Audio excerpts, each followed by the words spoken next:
ప్రపంచంలో చాలా చోట్ల తమ ఉనికిని చాటుకోవడానికి యుద్ధాలు జరుగుతున్న రోజుల్లో భరత భూమిపై మాత్రం మహోన్నతమైన నాగరికత నిర్మాణమవుతోంది. ఇక్కడ అన్ని మతాల వారు ఒకే కుటుంబంలో ఉండేవారు. కానీ ఈ పవిత్ర భూమిపై ఆక్రమణదారుల కన్నుపడింది.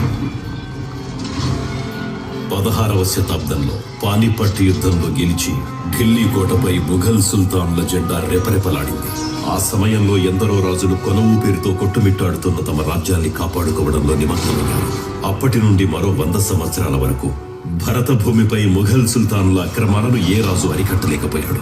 17వ శతాబ్దంలో మొఘలాయిల్లోనే అత్యంత క్రూరుడు కఠినాత్ముడు అయిన ఔరంగజేబ్ సింహాసనాన్ని అధిష్ఠించాడు. నిరంకుశ పాలనకది పరాకాష్ట.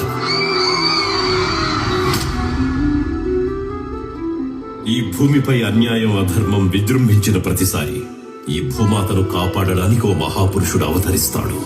మళ్ళీ అలాంటి సమయం వచ్చింది.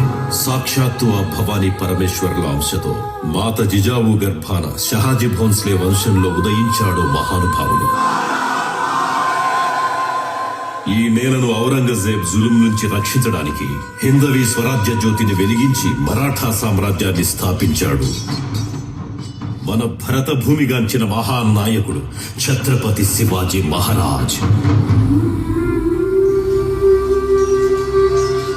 ఆయన యుద్ధం అన్యాయం అధర్మం మీదే కాని ఇతరుల ధర్మం మీద పరమతాల మీద కానే కాదు. దినదినాభివృద్ధి చెందుతూ విస్తరిస్తున్న మరాఠా సామ్రాజ్యం మీద ఔరంగజేబ్ పలుమార్లు దండయాత్ర జరిపినా సరే ఓటమినే రుచి చూశాడు. ఔరంగజేబ్ ని అతని పైశాచిక పరిపాలనను ఎదిరించి నిలబడ్డ ఏకైక వ్యక్తి భరతమాత ముద్దు బిడ్డ వీర పరాక్రమ సింహం ఛత్రపతి శివాజీ మహారాజ్.